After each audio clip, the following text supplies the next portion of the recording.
Olá, estamos ao vivo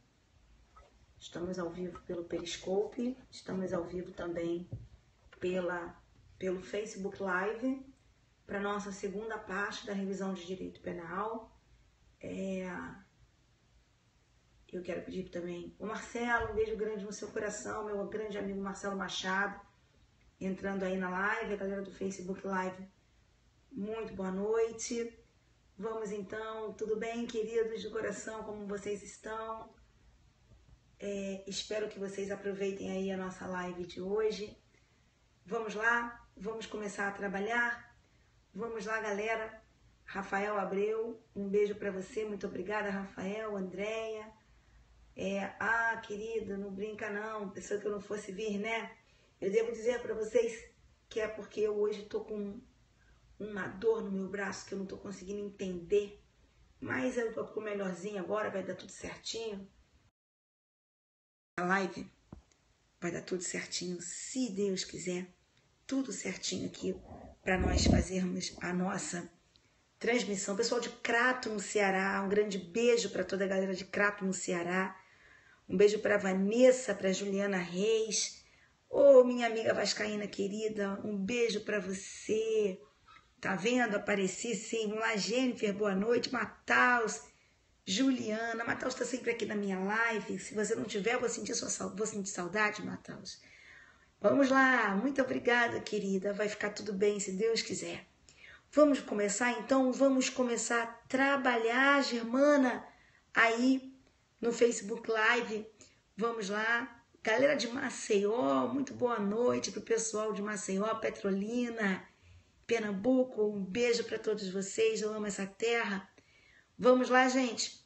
Então, hoje, o nosso papo, o nosso assunto, galera de João Pessoa, o meu outro querido é de Goiás, muito bom, tem o pessoal aqui. Um grande beijo para a galera toda de Goiás, a Cecília de Brasília também. Nossa, hoje tem Caruaru. Hoje tem gente do Brasil todo aqui nessa live. Essa live hoje está importante. Olha lá, Estreito Maranhão, Goiânia de novo chegando. Não brinca. Quando eu penso no Maranhão, eu penso a primeira vez que eu vi os lençóis, quando eu subi aquela parede dos lençóis, que eu cheguei lá em cima e vi os lençóis, galera de Trindade de Goiás.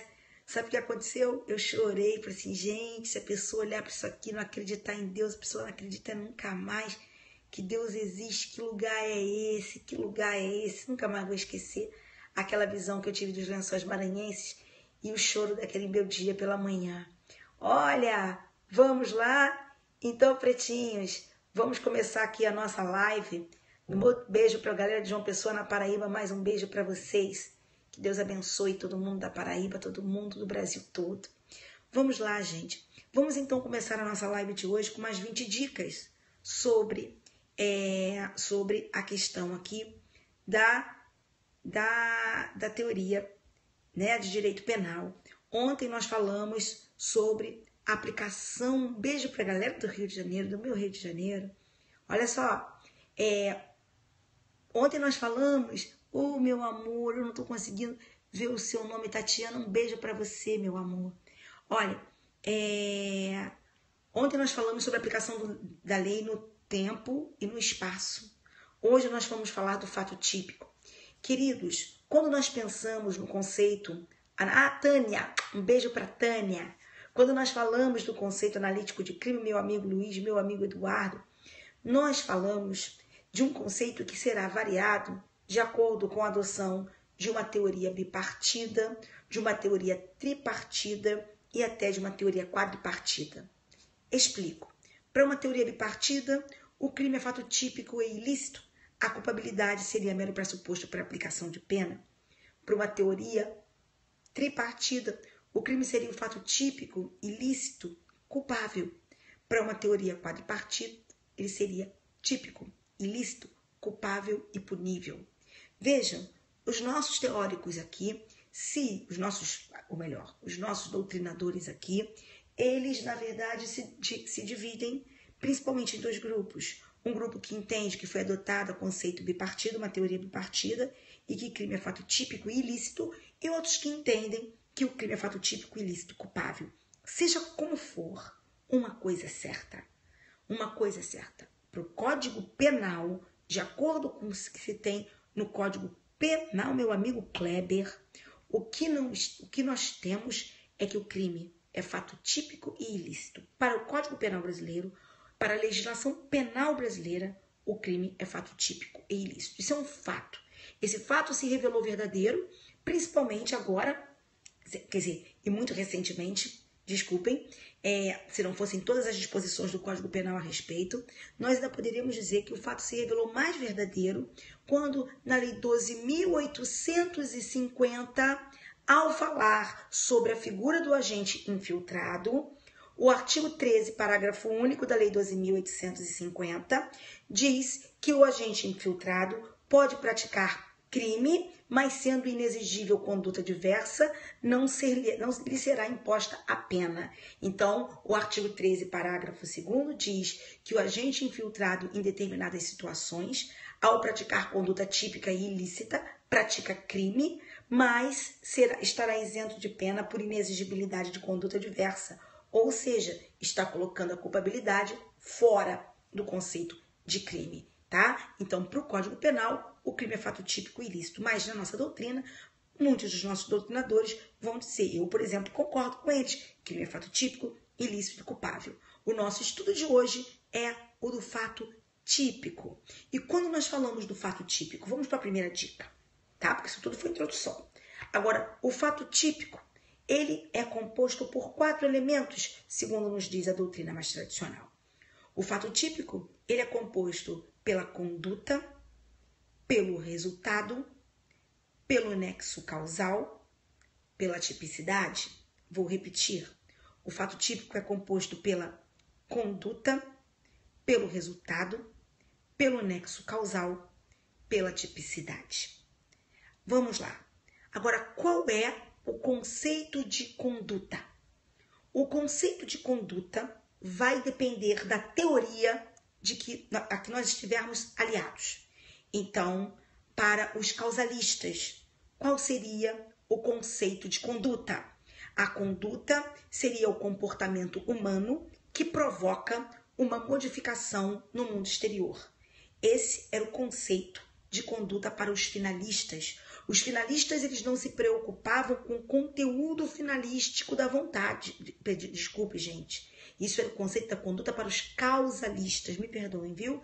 Esse era o conceito da conduta para os causalistas. Para os causalistas, a conduta era o comportamento humano que provocava uma modificação no mundo exterior, ok? No mundo exterior. Os causalistas, eles não se preocupavam com o conteúdo finalístico da vontade.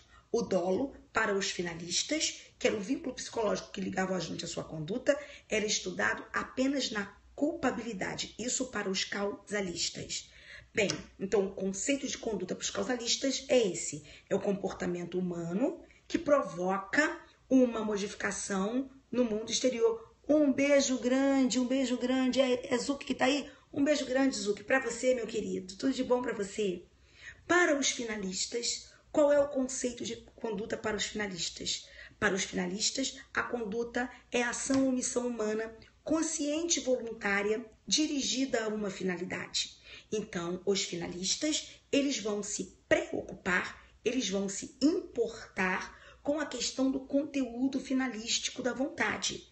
Ou seja, não basta que seja um comportamento humano que deu causa ao resultado. É preciso que nós, ao analisarmos a conduta, verifiquemos a direção finalística da vontade, não é? A que o agente dirigia a sua vontade. Então, para os finalistas, a conduta é ação ou omissão humana, consciente e voluntária, dirigida a uma finalidade.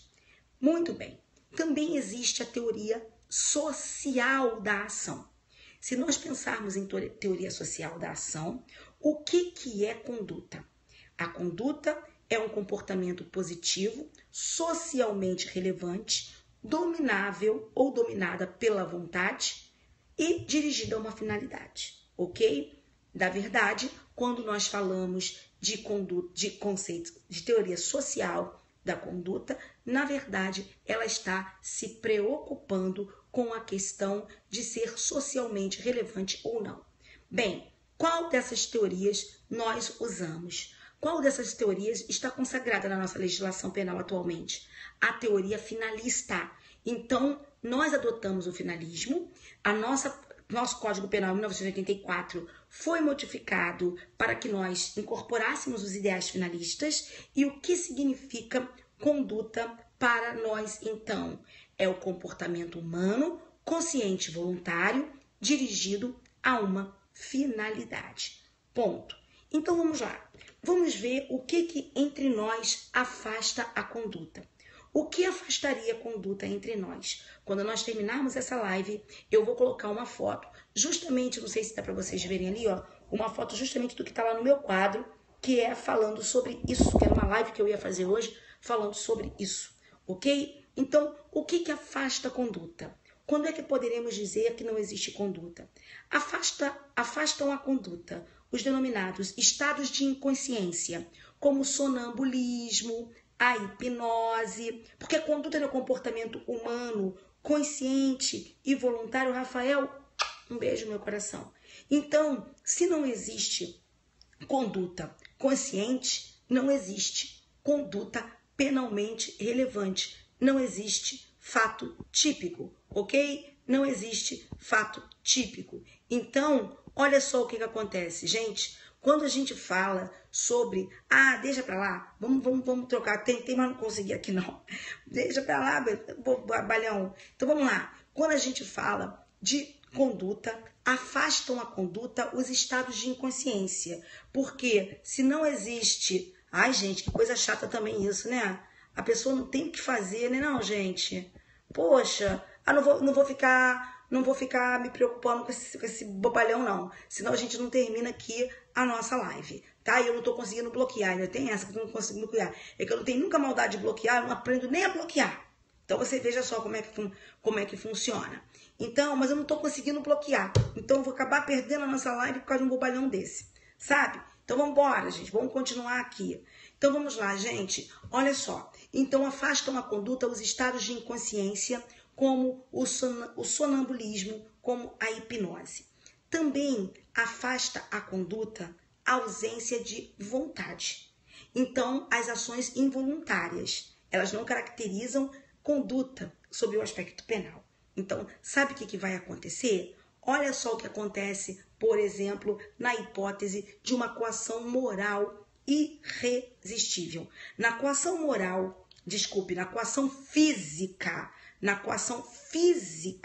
irresistível, nós não vamos ter conduta. Por quê? Porque não existe conduta, não existe comportamento voluntário ali. Entendeu? A coação física irresistível, ela caracteriza a ausência de vontade. Tá certo? Então ela afasta a conduta. Já a coação moral irresistível, ela não afasta a conduta não, viu, gente? A coação moral irresistível, ela afasta a culpabilidade por inexigibilidade de conduta diversa. Tá ok? Inexigibilidade de conduta diversa. Então, olha só, olha a diferença. Coação física irresistível. É uma coação física, o emprego de uma força física que não pode, que não consegue, ou a gente não consegue colocar resistência. Então, vamos imaginar uma pessoa que seja infinitamente mais forte que eu e que pegue a minha mão e faça força contra os meus dedos para que os meus dedos apertem o gatilho. Na verdade, eu não tenho como resistir, porque aquela pessoa é infinitamente mais forte que eu. Essa força física irresistível revela que não existe conduta minha. A conduta é daquela pessoa, porque não existe comportamento voluntário meu. O comportamento é daquela pessoa. Agora, olha a coação moral irresistível. Vamos imaginar que uma determinada pessoa, Bruna querida, diga assim para mim: ô Cláudia, você tá onde? Eu sei que você nesse momento está, aí, por exemplo, no portal F3. E então eu quero que você pegue todo o dinheiro que tem no caixa do curso. E eu digo, vou fazer isso não, porque tá maluca, eu não sou ladra? Não, Cláudia, você vai fazer sim. Sabe o que você vai fazer? Você vai fazer porque se você não fizer, eu mato os teus filhos que estão aqui comigo. Entendeu? Eu mato os teus filhos que estão aqui comigo. E eu sei que essa pessoa é uma pessoa extremamente violenta e que seria completamente capaz seria perfeitamente capaz de matar os meus filhos. Então, eu penso assim, poxa, entre eu levar o dinheiro do curso e essa pessoa matar os meus filhos, vou levar o dinheiro do curso. Aí eu vou lá, quer dizer, coagida que estou, porque se eu não levo o dinheiro, ele mata os meus filhos, eu pego o dinheiro do curso. Quando eu pego o dinheiro do curso, eu estou agindo sob coação moral irresistível. Eu te pergunto, houve conduta? Sim, houve conduta. Por que que houve conduta? Houve conduta porque o meu comportamento foi voluntário. Foi a minha vontade que me fez optar. Entre levar o dinheiro do curso e ver os meus filhos mortos, eu preferi levar o dinheiro do curso. A minha conduta, ela é voluntária. Só que a minha vontade não foi livremente formada. Então, existe conduta, sim. Existe comportamento humano, consciente e voluntário, dirigido a uma finalidade. Só que esta minha conduta, ela não é reprovável. Não existe, no caso, culpabilidade por inexigibilidade de conduta diversa. Então, não confunda conduta voluntária com vontade livremente formada. Ok, Luiz Oliveira? Um beijo para a galera de Mato Grosso, tá bom? Então, eu disse que afastam a conduta. Os estados de inconsciência, afasta a conduta, a coação física irresistível, afasta a conduta também o ato reflexo, porque o ato reflexo é um movimento do corpo que não é dominável pela vontade. Então, o ato reflexo afasta a conduta. Então, vamos imaginar o seguinte, alguém deu aquela marteladinha aqui no meu joelho. O que vai acontecer? Eu vou fazer aquele movimento que independe da minha vontade. E ao fazer esse movimento, colocar a perna para cima, pode acontecer de eu acabar machucando alguém. Nesse caso, vejam, esse comportamento não foi dominável pela minha vontade. Então, não há conduta. O ato reflexo afasta a conduta porque ele não é dominável pela vontade. Também afastam a conduta as hipóteses de caso fortuito e força maior. Agora, escuta, não afasta a conduta as denominadas ações em curto-circuito. Essas não afastam a conduta, porque essas são ações de ímpeto, mas elas são domináveis pela vontade. Aquelas que você faz de uma forma quase que automática, mas elas são domináveis pela vontade. Então, não esqueça, se cair na tua prova, o ato reflexo, ele afasta a conduta. As ações em curto-circuito não afastam a conduta. Ouviram? Então, novamente, vamos continuar. Gente, olha só, deixa eu falar uma coisa para vocês. Que nós estamos estudando aqui, a galera que está aqui, na maioria, não é uma galera que vai fazer prova. Não é uma galera que está se preparando para fazer a prova.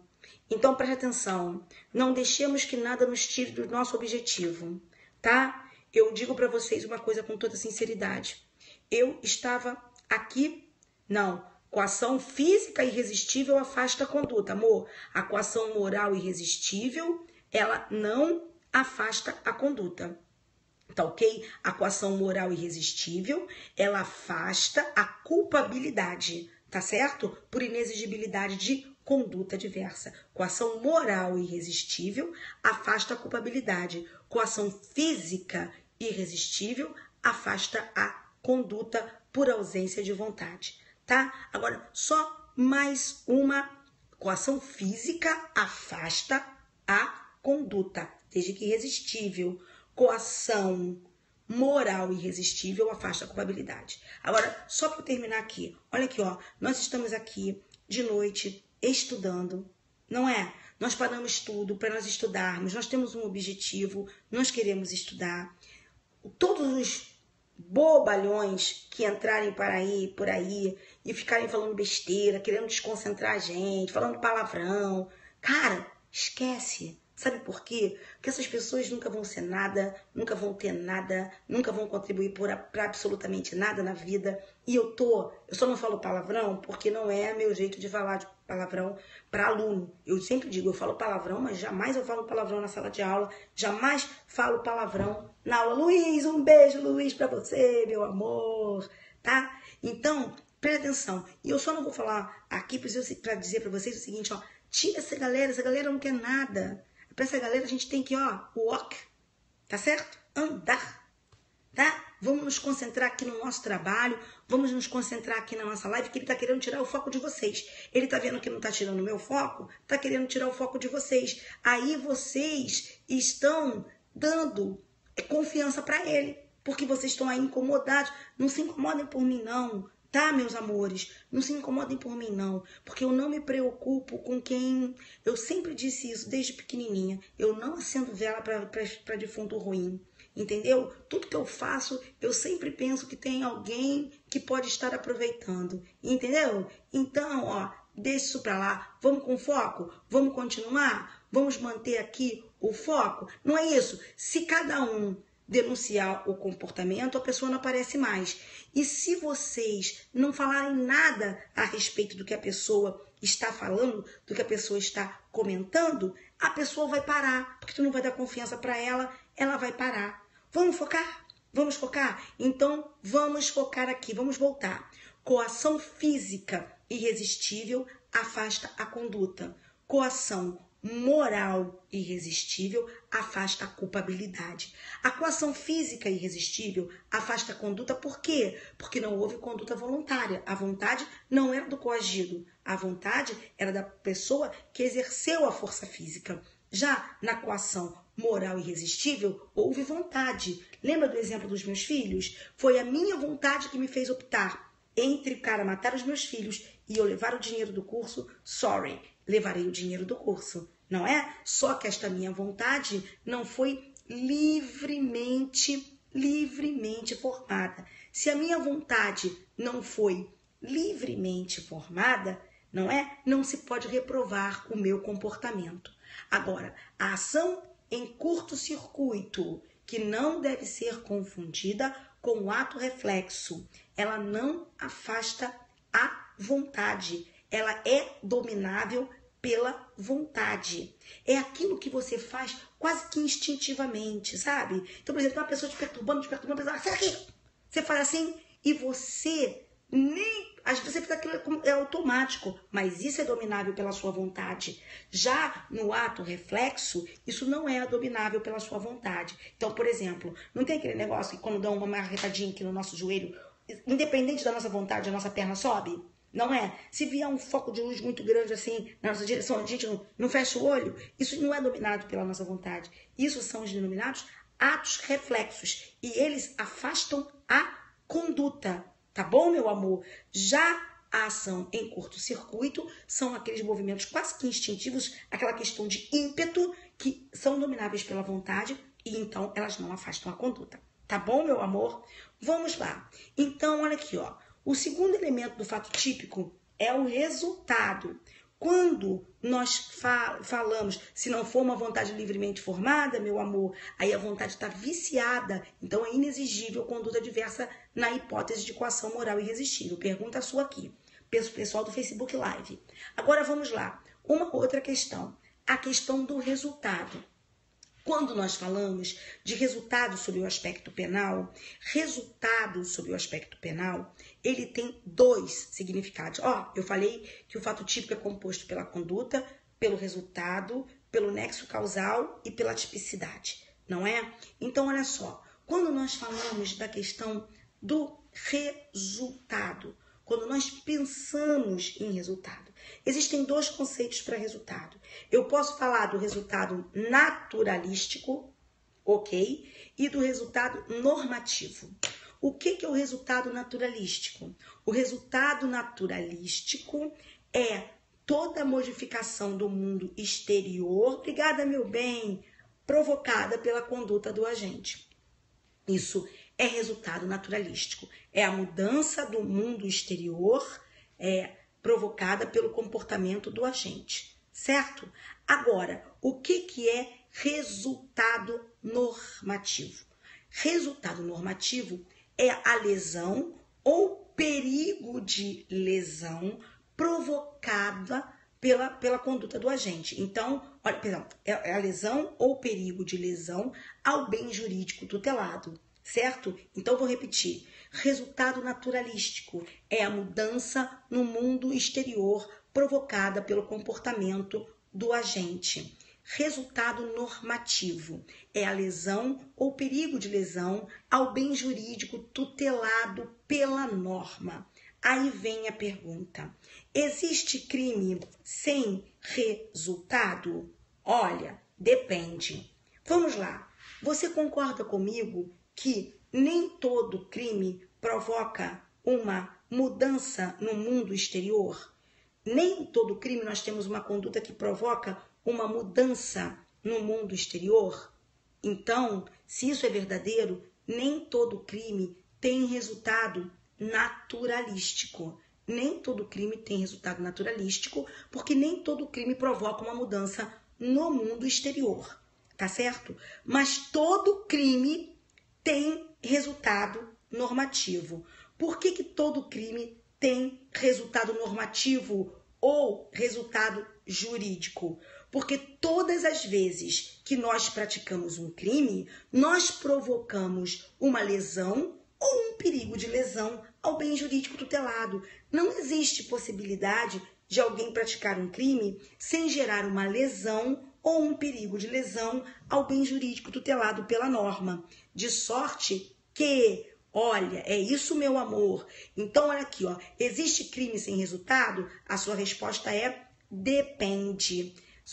Resultado normativo, todo crime tem resultado normativo ou jurídico. Não existe crime sem resultado normativo ou jurídico. Por quê? Porque, na verdade, todo crime representa uma lesão ou um perigo de lesão ao bem jurídico que se tutela. Porém, nem todo crime tem resultado naturalístico, porque nem todo crime provoca uma mudança no mundo exterior. E aí, vocês sabem aquela diferença que se faz entre crimes de mera conduta, crimes materiais e crimes formais? Não há aquela diferença? Crimes materiais, crimes de mera conduta, crimes formais. Não há? Então me diga uma coisa. Eu vou te dizer que essa diferença entre crimes materiais, crimes formais e crimes de mera conduta, essa é uma diferença que se estabelece em razão da exigência de um resultado, certo? E da existência de um resultado. Me diga uma coisa. De que resultado é esse que nós estamos falando? Qual é o conceito de resultado que serve para distinguir os crimes entre crimes formais, materiais e de conduta? É o resultado naturalístico ou é o resultado normativo? Vamos lá. É o resultado naturalístico ou é o resultado normativo? Vamos lá, gente, sobe aí.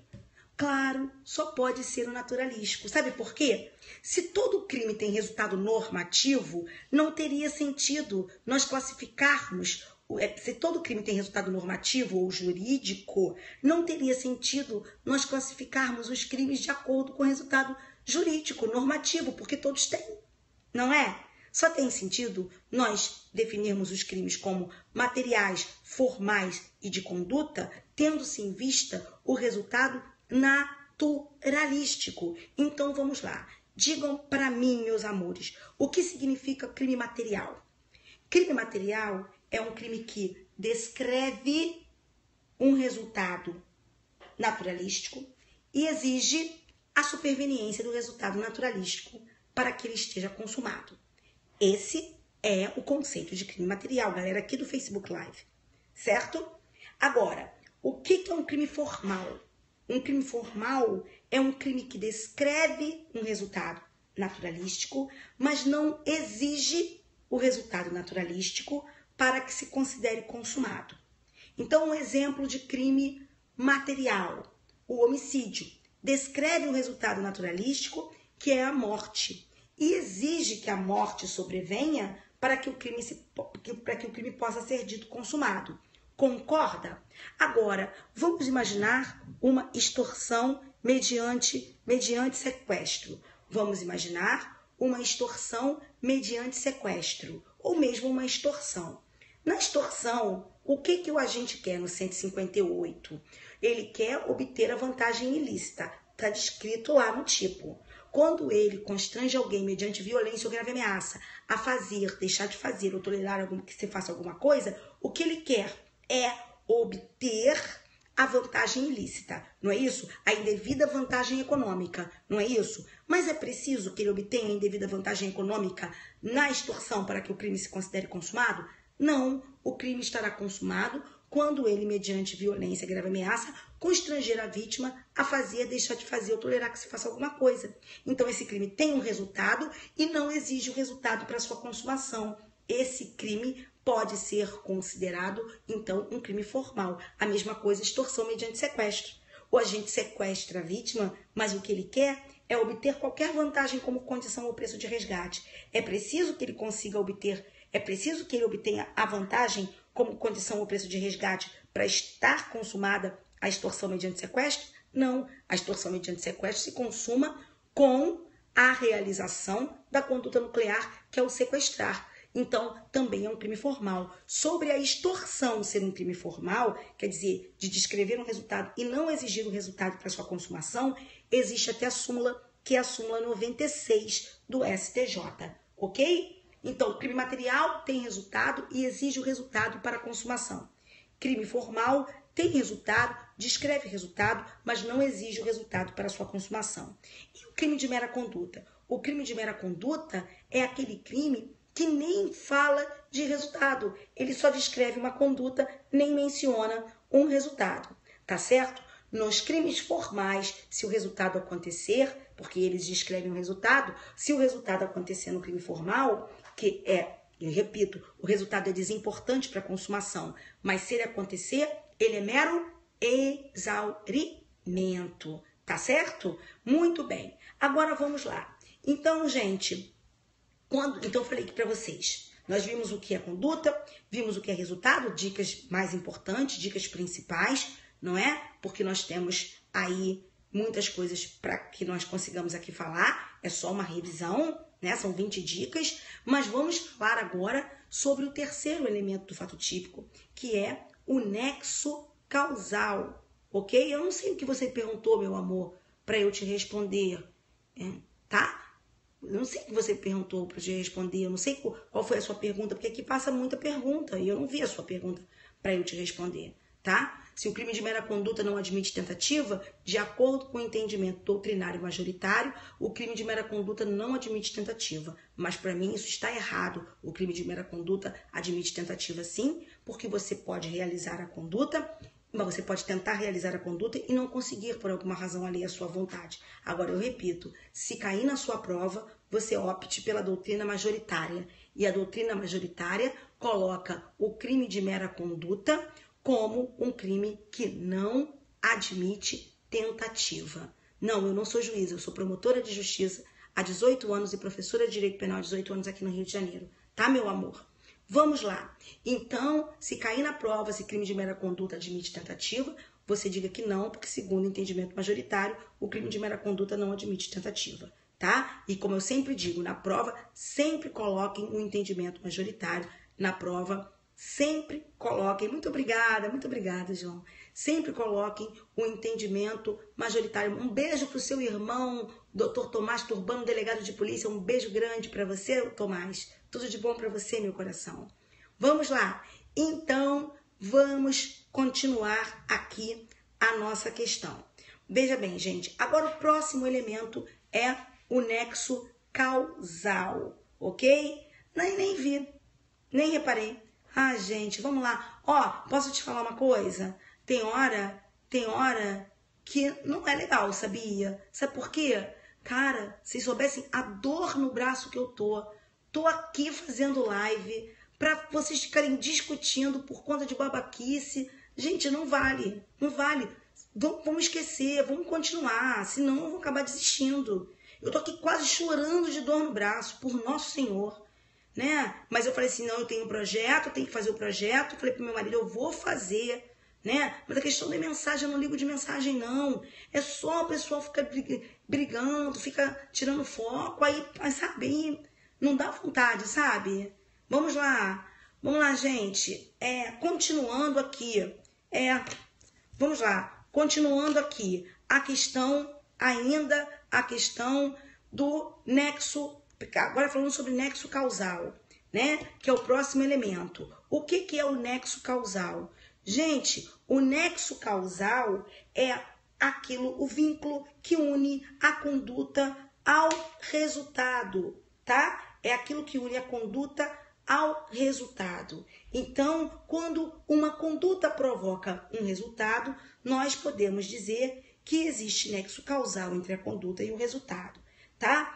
Assim como o resultado é o resultado naturalístico e o resultado normativo jurídico, nós também, eu também adoro vocês, meus amores, nós também temos o nexo causal natural e o nexo causal normativo, ok? Vamos lá, olha só, o que é o nexo causal natural? O nexo causal natural é aquele que está no artigo 13 caput do Código Penal. E o que é o nexo de causalidade normativo? O nexo normativo de causalidade é aquele que está descrito no artigo 13, parágrafo 2º. O nexo normativo se perguntarem isso na prova de vocês, o que é nexo normativo de causalidade? O nexo normativo de causalidade é o nexo de causalidade que se estabelece na hipótese de omissão dos garantidores. Porque nós sabemos que quando a mãe, por exemplo, vê lá o seu filho se afogando e não faz nada para salvar o filho, ela poderá ser responsabilizada pela morte do filho se o filho vier a óbito. Mas não foi ela quem matou o filho. Mas para a lei é como se fosse, não é? É como se fosse. E por que é como se fosse? Porque existe um nexo normativo de causalidade na omissão. Então, se na tua prova perguntarem isso, não é? Você vai dizer que nexo normativo de causalidade é o nexo que existe para os garantidores, ok? Isso está perfeito, meu amor, ligado aos crimes omissivos impróprios, ok? Exatamente. Então, se perguntarem para vocês, para vocês falarem sobre nexo de causalidade nos crimes omissivos impróprios, vocês vão dizer que esse nexo de causalidade ele só existe porque a norma estabelece. Eles não existem no campo físico, no plano físico. Só existem no plano da norma, ok? Qual foi o conceito de causa? Qual foi a teoria adotada pelo Código Penal a respeito do conceito de causa? Causa, diz o Código Penal no artigo 13, é toda ação ou omissão sem a qual o resultado não teria ocorrido. Causa é toda ação ou omissão sem a qual o resultado não teria ocorrido. Foi adotado pelo Código Penal a chamada teoria da equivalência dos antecedentes causais ou teoria da conditio sine qua non. Teoria da conditio sine qua non. Escreve-se conditio sine qua non, ok? Muito bem.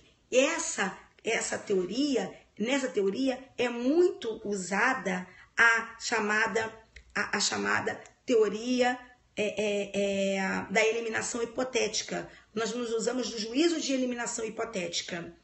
Tudo aquilo que se nós retirarmos, o resultado continua acontecendo, tudo aquilo que no campo hipotético, no plano meramente hipotético, nós retirarmos e o resultado continuar acontecendo, é porque aquilo não é causa para o resultado. Agora, tudo aquilo que nós retiramos hipoteticamente e o resultado desaparece, é porque é causa para o resultado. Então, adota-se a teoria da conditio sine qua non, se perguntarem para vocês. Vejam, Também uma outra dica é a seguinte, com relação às causas. Muitas vezes, paralelamente a uma determinada causa, nós temos outra. Ou seja, às vezes, paralelamente à conduta do agente, vem uma outra situação que nos levaria, ou que nos poderia levar ao resultado. E aí nós vamos ter as chamadas concausas. E aí nós temos as causas que são absolutamente independentes. Essas causas que são absolutamente independentes da conduta do agente, quando forem elas que derem origem ao resultado, elas fazem aquilo que se chama de rompimento do nexo causal. Rompem o nexo causal, isso significa dizer que o agente não deverá responder pelo resultado. Então, por exemplo, eu dei veneno para minha inimiga durante o café da manhã. Coloquei veneno no suco de laranja dela, dei veneno para minha inimiga durante o café da manhã. Só que antes do veneno fazer efeito, na hora do almoço, entraram os marginais na casa dela, efetuaram disparos de arma de fogo contra ela e mataram-na. Nesse caso, o que tem o meu veneno a ver com os disparos dados pelos marginais lá fora? Não é isso? Nada. Não tem nada a ver. Então, a causa superveniente, que foram os disparos dois marginais, ela é uma causa absolutamente independente da minha. E foi ela que deu causa ao resultado. Então, eu não posso responder pelo resultado morte, porque ela não morreu por conta da minha conduta, mas por conta da conduta dos ladrões. Então, rompeu o nexo causal. E nesse caso, eu responderia apenas por quê? Por tentativa de homicídio, ok? Então, as causas absolutamente independentes sempre rompem o nexo causal. Já as causas, meu amigo Renato Porto, um beijo no seu coração, meu amor. Já as causas denominadas causas relativamente independentes, essas causas que são relativamente independentes, Pati, um beijo no seu coração, meu coraçãozinho. Pati de São Paulo, não é, Pati? Um beijo no seu coração, meu amor. Vamos lá. Já as causas relativamente independentes, a regra é que elas não rompam o nexo causal. Então, por exemplo, uma causa relativamente independente é a hemofilia. Então, vamos imaginar que eu tenha dado uma facada na vítima. A vítima com a facada sozinha, ela não morreria. Ela só morreu porque ela perdeu excessivamente sangue, porque ela é hemofílica. Mas, por outro lado, se fosse só a hemofilia e não fosse a facada, a vítima não teria morrido do jeito que morreu. Então, veja o que vai acontecer. Nós não falamos de rompimento de nexo causal quando existem causas relativamente independentes. Essa é a regra. Só que aí vai uma outra dica. A dica que aqui para mim está falando, a dica de número 11. As causas relativamente independentes, supervenientes, elas devem ser analisadas de forma diferente. Vamos lá. Se as causas absolutamente independentes sempre rompem o nexo causal, se as causas relativamente independentes, pré-existentes e concomitantes não rompem o nexo causal, as causas relativamente independentes supervenientes, vamos parar e vamos analisar, porque pode ser que elas rompam ou não o nexo causal, ok? Então, vamos analisar. As causas relativamente independentes supervenientes se dividem em dois grupos. Causas relativamente independentes supervenientes que estão dentro da linha de desdobramento causal natural da conduta, isso, e as causas relativamente independentes supervenientes que inauguram um novo curso causal por si só, dando causa ao resultado, dando origem ao resultado. Deixe-me tentar explicar. Vamos imaginar o seguinte, uma pessoa efetuou, então o José efetuou disparos de arma de fogo contra o Pedro. O Pedro foi levado para um hospital. E ao ser levado para o hospital, para ser submetido a uma cirurgia, para a extração dos projéteis que estavam ali alojados no seu organismo, não é? E para a contenção daquela hemorragia, olha só o que aconteceu. Obrigada, Rafael. Olha só o que aconteceu. Ele não suportou. A vítima não suportou a cirurgia. E aí veio a óbito durante a cirurgia. Então, olha só, por conta de uma parada cardíaca. Mas eu te pergunto, foram os disparos feitos e a parada cardíaca. Mas eu te digo, a parada cardíaca, ela é relativamente independente, superveniente. Concorda? Mas morrer em virtude de uma parada cardíaca, depois de ter sido atingido por disparos de armas de fogo, isso não faz parte? Isso não está dentro da linha de desdobramento causal natural do comportamento anterior? Sim, está. Então, o que acontece, galera linda de Aracaju?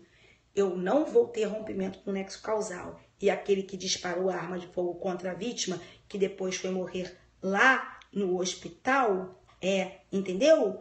O que nós vamos ter? Que esse alguém que efetuou os disparos de arma de fogo, Paty, essa pessoa poderá ser responsabilizada pela morte, tá bom? Então ele disparou contra a pessoa foi levada para o hospital e morreu durante a cirurgia. Então, essa parada cardíaca durante a cirurgia, é óbvio, a parada cardíaca durante a cirurgia, ela é causa relativamente independente, mas ela é causa relativamente independente superveniente, que está dentro da linha de desdobramento causal natural do comportamento anterior. Agora, vamos imaginar o seguinte: a pessoa foi atingida por um disparo de arma de fogo e a pessoa atingida por um disparo de arma de fogo foi levada para um hospital. Chegou no hospital ainda viva, mas morreu, sabe por quê? Porque o teto do hospital caiu sobre sua cabeça.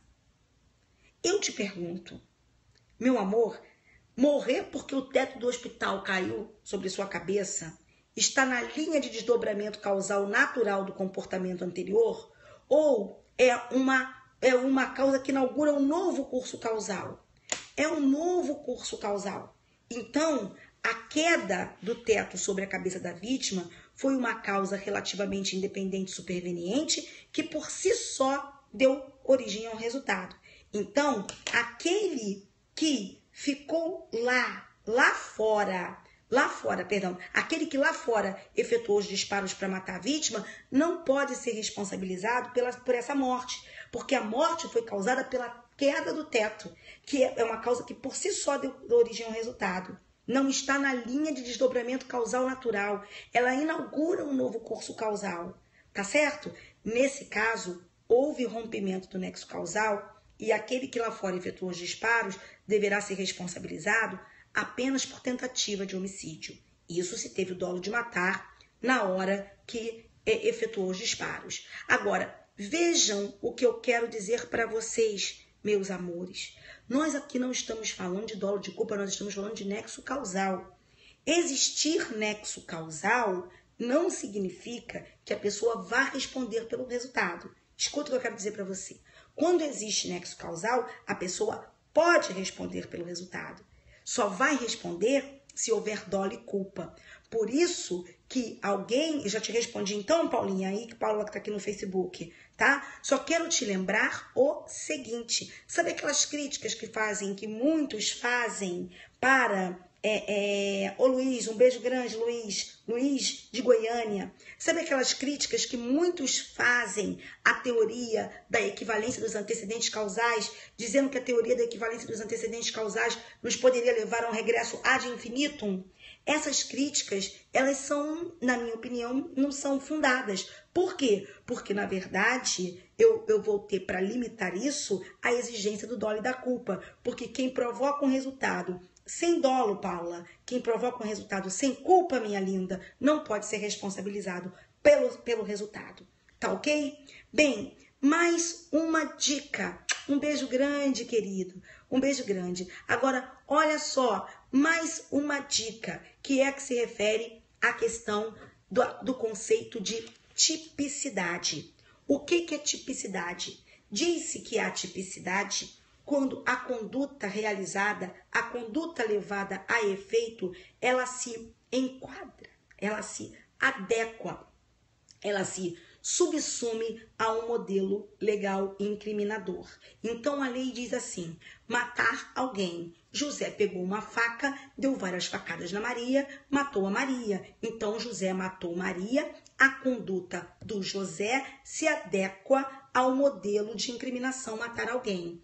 Então eu digo que uma conduta existe tipicidade quando essa conduta ela se adequa ao modelo legal incriminador. Isso também é chamado adequação típica. A adequação típica, para a maioria, são expressões sinônimas. A adequação típica é a adequação de uma determinada conduta ao modelo incriminador, tá certo? Só que o conceito de tipicidade é um conceito que pode ser um conceito de tipicidade formal e um conceito de tipicidade material. É a próxima dica. O que é tipicidade formal? O que é tipicidade material? A tipicidade formal é essa mera adequação entre a conduta e a norma. A conduta se enquadra, a conduta se adequa ao modelo. Então, por exemplo, se alguém me subtrair esta caneta, essa pessoa estará subtraindo para si ou para outra em coisa alheia móvel. Então, existe tipicidade formal na sua conduta. Por quê? Porque a sua conduta estará adequada ao modelo legal incriminador trazido pelo artigo 155 do Código Penal. Só que, além do conceito de tipicidade formal, existe o conceito de tipicidade material. E esse conceito de tipicidade material é um conceito que tem a ver com condutas que efetivamente gerem lesão ou perigo de lesão ao bem jurídico tutelado. Tá certo? Então, o conceito de tipicidade material é aquele conceito que tem ligação com a existência de uma efetiva lesão ou um perigo de lesão ao bem jurídico tutelado. Tá certo? A tipicidade material, ela é, por exemplo, afastada pelo princípio da insignificância. Então, vamos voltar aqui a esse exemplo que eu dei. Eu subtraí esta caneta. José subtraiu essa caneta de mim. Existe tipicidade formal, porque a conduta de José está adequada ao modelo legal incriminador. Agora, não existe tipicidade material, porque a lesão que José provoca ao meu patrimônio é uma lesão insignificante. É uma lesão insignificante. Então, não há tipicidade material. Gente, segundo o entendimento amplamente majoritário, deixe-me dizer para vocês, a tipicidade material é afastada, bota aí, a tipicidade material, ela vai ser afastada pela ausência de lesividade, ela afasta a tipicidade material, a insignificância afasta a tipicidade material e a adequação social afasta a tipicidade material. Vou repetir o que afasta a tipicidade material: a insignificância, a ausência de lesividade e a adequação social. Então, mesmo que essas condutas estejam formalmente adequadas ao modelo legal incriminador, não haverá tipicidade penal, porque não haverá tipicidade material. E hoje, o que é que se entende de forma amplamente majoritária? Se entende isso, muito obrigada a quem fez aqui o resumo para mim. Se entende que tipicidade penal hoje não mais se basta com o conceito de tipicidade formal. É preciso que nós tenhamos a tipicidade formal somada à tipicidade material para que nós tenhamos o conceito de tipicidade penal, ok? Muito bom. Vocês já ouviram falar, a próxima dica, que a adequação típica, ela pode ser imediata e ela pode ser mediata. O que é adequação típica imediata? Existe adequação típica imediata quando a conduta se enquadra diretamente ao modelo legal incriminador. Então, por exemplo, José subtraiu o carro de João. Então, a conduta de José, subtraiu coisa alheia móvel, ela só um minutinho. O princípio da alteridade é uma das vertentes da lesividade. Se o princípio da alteridade é uma das vertentes da lesividade, se não afetar a tipicidade formal, afeta a tipicidade material. Tá certo? Tá bom? Mas isso aí tem uma explicação bem maior, tá, gente? Isso aqui são dicas, gente. As dúvidas que vocês tiverem, o Mataus sabe, o Mataus manda pra mim. Depois vocês coloquem aqui. Depois, fora da live, vocês coloquem aqui que eu respondo para vocês, tá bom? Então, a alteridade, ela também afasta a tipicidade material, porque ela é uma das vertentes da lesividade, tá bom, Mayara? Então, vamos lá.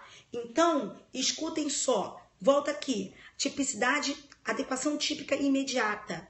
A conduta, ela se enquadra imediatamente ao modelo legal incriminador. Aí haverá adequação típica imediata. Só que às vezes a conduta, ela não se adequa, ela não se enquadra diretamente no modelo legal incriminador.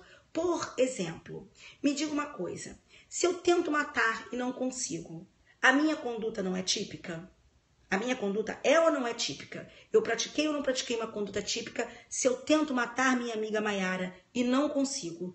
Pratiquei ou não pratiquei uma conduta típica? Digam aí pra mim, sim ou não? Vamos lá, gente, diz aí pra mim rapidinho. A resposta é sim ou a resposta é não? Claro que é sim.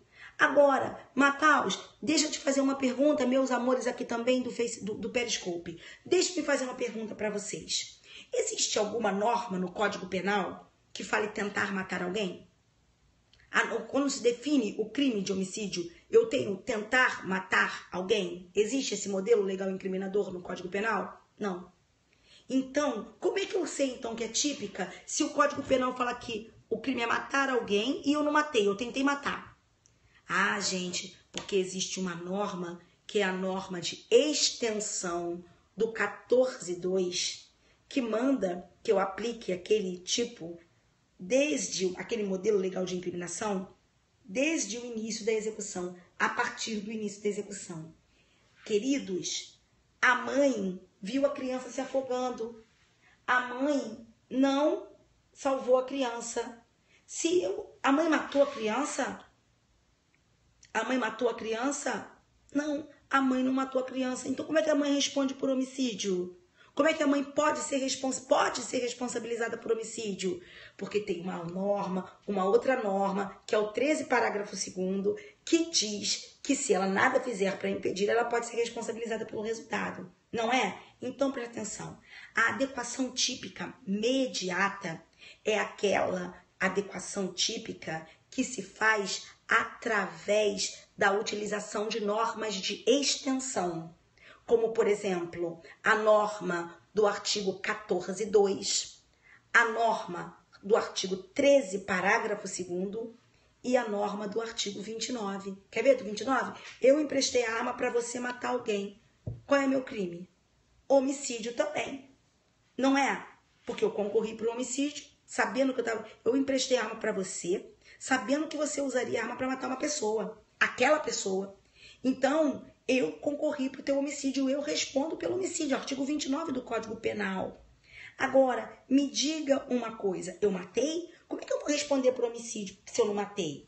Ah, porque existe uma norma, que é do artigo 29, que diz que todos que concorrem para o crime incidem nas penas a ele cominadas na medida da culpabilidade. Então, todas as vezes que nós usamos uma norma de extensão para fazer adequação típica, nós estamos diante de adequação típica mediata, tá certo? Gente, qual é a diferença, próxima dica, entre tipo penal e tipicidade?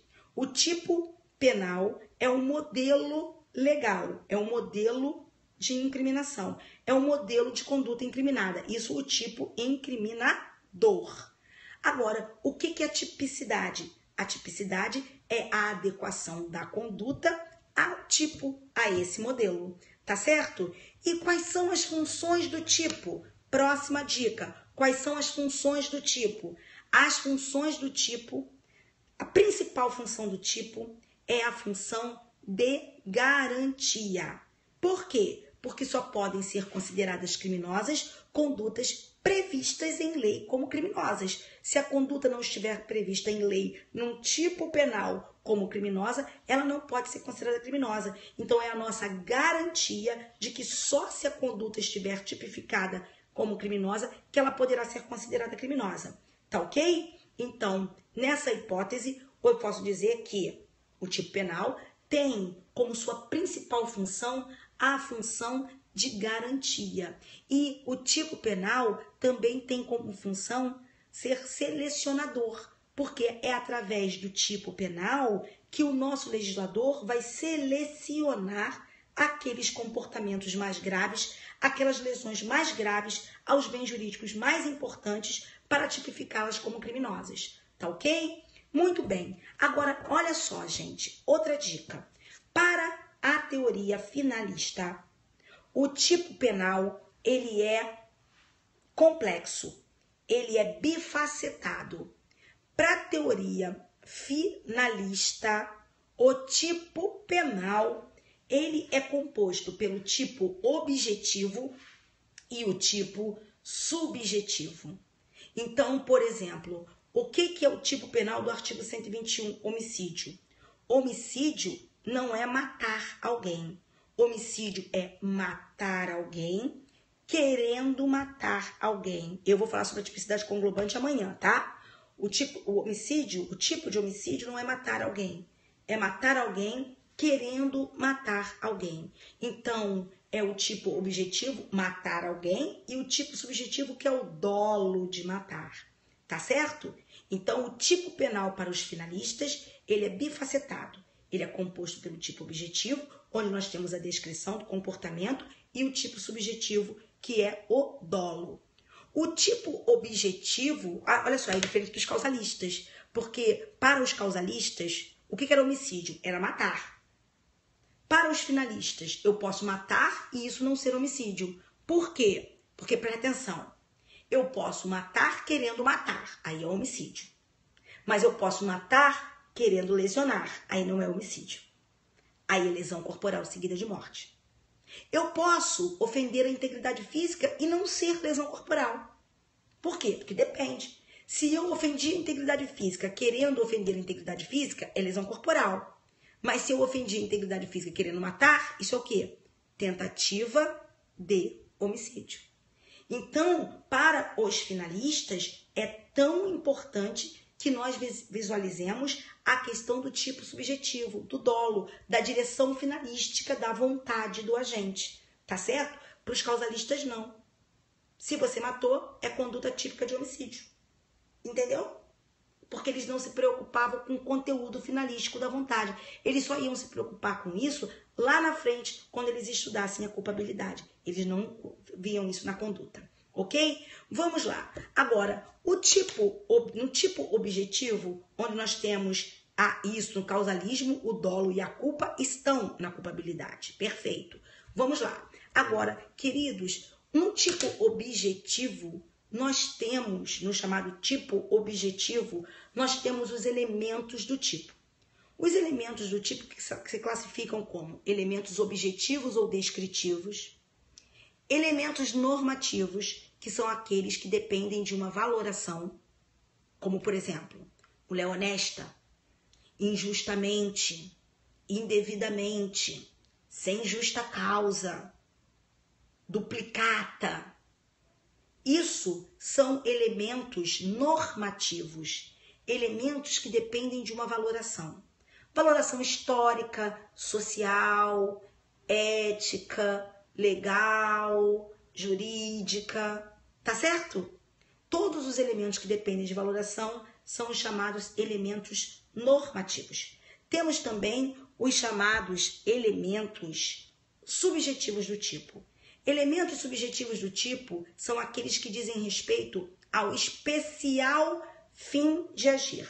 Esses elementos que dizem respeito ao especial fim de agir são os elementos subjetivos do tipo.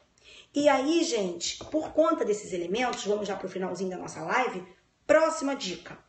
Os tipos podem ser normais e anormais. O que são tipos normais? Tipos normais só têm elementos objetivos. Tipos anormais têm elementos normativos e ou subjetivos, além dos descritivos. Se um tipo só tem elemento, muito obrigada, meu coração. Se um tipo só tem elemento objetivo, ele é normal. Se ele, além de elementos objetivos, descritivos, tiver outros, ele é anormal. Nós temos os tipos congruentes e os tipos incongruentes. Mas vamos antes falar dos tipos abertos e dos tipos fechados. O que são tipos fechados? Eles têm a descrição completa. Eles já trazem tudo aquilo que é necessário para que nós entendamos alguma coisa. Exemplo, matar alguém. Matar alguém é um tipo fechado. Por quê? Ele já descreve completamente o modelo de conduta proibida. Agora, ao lado dos tipos fechados, existem os denominados tipos abertos. Esses tipos abertos empregam termos amplos, tá ok? Eles empregam termos muito amplos e o seu verdadeiro alcance há de ser dado pelo intérprete. Então, por exemplo, lá no artigo 154, nós temos o crime de violação de sigilo profissional, tá ok? Então, olha o que acontece. Quando a gente tem lá assim, revelar segredo profissional sem justa causa. A lei define o que seria a ausência de justa causa. Ou então lá no homicídio culposo, se o crime é culposo, a lei define o que significa culpa? Não. Então, olha só o que acontece. Esses tipos que eu acabei de citar, o 154 do Código Penal, o 121, parágrafo 3º do Código Penal. Sabe o que significa isso, gente? Esses tipos penais, de que nós estamos falando aqui, eles são tipos abertos. O Face caiu, é? O Face caiu? Aqui pra mim não tá dando que tenha caído, não. Pra mim tá normal, tá? Agora vamos lá. Pra nós fecharmos. Os tipos congruentes e os tipos incongruentes. Tipos congruentes, não caiu não, Wilson? Que bom, meu amor. O tipo congruente e tipo incongruente, essa definição de tipos congruentes e incongruentes tem a ver justamente com o tipo objetivo e com o tipo subjetivo. Gente, o tipo objetivo não é, Wilson, querido, é quando nós temos ali um modelo, quer dizer, o tipo objetivo onde está descrita a conduta, não é isso? E o tipo subjetivo é o dolo, certo? O dolo de realizar a conduta descrita no tipo objetivo. Não é assim? Presta atenção. Quando o tipo objetivo corresponde exatamente ao tipo subjetivo, nós temos tipos congruentes. Então, exemplo. José, qual foi o tipo? 121 caput. 121 caput aconteceu o quê? Alguém matou querendo matar. Então, a pessoa fez exatamente aquilo que ela quis fazer. Isso é um tipo congruente, em que o tipo objetivo coincide com o tipo subjetivo. Ela matou querendo matar. Agora eu vou dar um exemplo. 121 combinado com 14.2. O que aconteceu? Tentativa de homicídio. Numa tentativa de homicídio, o que ela fez? Tentou matar. Mas o que ela queria? Matar. Então, o tipo objetivo coincidiu com o subjetivo? Não. Então, eu aqui estou diante de um tipo incongruente. E no 129, parágrafo 3º, o que ela fez? Ela querendo... Ô, Burê, um beijo grande para você, meu amigo querido. Foi um prazer te encontrar hoje pela manhã lá no portal, viu? Então, vamos lá. Num crime de lesão corporal seguida de morte. O que ela fez? Matou. Mas o que ela queria? Lesionar. O que ela fez corresponde àquilo que ela queria fazer? Não. Então, ela fez mais do que ela queria fazer. Não houve uma coincidência entre o tipo objetivo e o tipo subjetivo. Isso é um tipo incongruente. Tá certo? Então, essa que é a explicação, essa que é a diferença entre tipos congruentes e incongruentes. Os congruentes são aqueles em que o tipo objetivo coincide com o tipo subjetivo. E os incongruentes são aqueles em que o tipo objetivo ou fica aquém ou além do tipo subjetivo. O tipo objetivo fica além ou aquém do tipo subjetivo. Tá bom, gente? Então, essa foi a nossa live de hoje. Nós falamos dos principais temas aqui, ou de alguns temas sobre fato típico, né? Nessa aqui deve ter durado aqui 1 hora, ou um pouquinho mais de 1 hora.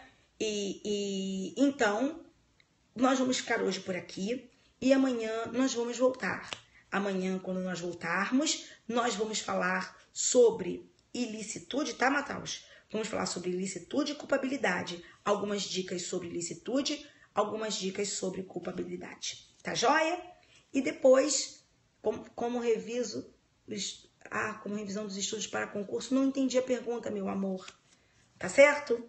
Então, queridos, esse é o nosso recadinho de hoje. Amanhã, no mesmo horário, nós vamos voltar a fazer a nossa live.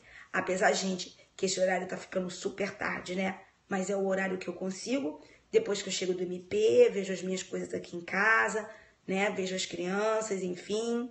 Tá certo? Então, que Deus abençoe, que Deus ilumine e guarde vocês. Obrigada pela participação de vocês. Obrigada por vocês estarem aqui na live. E amanhã... Muito obrigada, Jennifer. Amanhã a gente... Não vou esquecer da tipicidade conglobante, Cíntia. Mas é que a tipicidade conglobante, eu vou falar amanhã, porque a tipicidade conglobante não afeta a questão do estrito cumprimento do dever legal e do exercício regular do direito do meu coração. Então, por isso que nós vamos falar amanhã, tá bom? Então, só tem que me fazer uma promessa. Que na live de amanhã, quando ficarem entrando aqueles... não, amor, com certeza também para concurso. Aliás, eu sou professora, né? Eu dou aula, eu tenho programa de metas para concurso de delegado, para concurso de juiz, para concurso para magistratura, para concurso para o Ministério Público. Estou fazendo aqui essas lives essa semana para a OAB, porque vai ter prova da OAB, tá? Mas eu tenho aí 18 anos de experiência preparando para concursos como magistratura, Defensoria Pública, Ministério Público, delegados de polícia, tá, meu amor? Então, na verdade, gente, tudo que a gente está fazendo aqui, isso serve para todos os concursos, porque em todos os concursos cai teoria de crime, caem essas coisas em níveis distintos, em níveis diferentes, não é? Cada vez mais difíceis ou menos difíceis, a depender do concurso. Tá certo, meu coração? Tá bom? Então, os preterdolosos são sempre incongruentes. Os tipos que definem crimes preterdolosos são incongruentes, porque a face subjetiva não coincide com a objetiva. Tá bom, meu amor? Agora, só tem que me prometer uma coisa. Amanhã na live, se ficar entrando um monte de bobalhão, vocês não vão ficar perdendo tempo com bobalhão. Tá? Vocês não vão ficar perdendo tempo com bobalhão, porque nós não temos tempo para perder com bobalhão. Deixa eu contar uma história rapidinho para vocês. Não sei se vai cair, que minha bateria tá para cair aqui a qualquer momento. Minhas irmãs, eu sempre ensinei as minhas irmãs, que são 2 anos só mais novas que eu, mas eu sempre tive mania de querer ser mãe das minhas irmãs. Eu sempre ensinei assim para as minhas irmãs. Vocês perdem muito tempo respondendo idiotice. Eu não perco meu tempo atacando idiota. Eu perco meu tempo fazendo outras coisas. Então, se uma pessoa entrar na minha vida para querer ficar me perturbando, é como se ela não existisse para mim. Porque existem tantas pessoas do bem, existem tantas pessoas que precisam da gente, existem tantas pessoas de quem a gente precisa também, tantas pessoas que dependem de um sorriso nosso, de uma palavra nossa. Eu vou deixar aquele outro me sugar minha energia? Mas nunca. Eu vou preservar minha energia para aquele que é bom. Então, podem falar. Aí param de falar quando é assim comigo. Toda fofoca em que eu fui envolvida na vida, eu fui logo tirada, sabe por quê? Porque eu deixava falar, nunca nem respondi. Rapidinho matava a fofoca, rapidinho morria a fofoca. Agora com elas não, a fofoca se perpetuava. Porque elas queriam brigar com o fofoqueiro. Elas queriam... comigo nunca foi assim. Mas é pra tudo na vida a gente tem que ser assim. Sabe, gente? Uma beijoca pra vocês. Que nosso Senhor Jesus Cristo proteja, ilumine e guarde vocês. Gente bobalhona só merece a nossa oração e os nossos pedidos a Deus para que ilumine a cabeça. Mas não merece o nosso desgaste. Nunca. Que Jesus Cristo proteja vocês, queridos. Um beijo no coração de todos vocês. Tchau, tchau, tchau.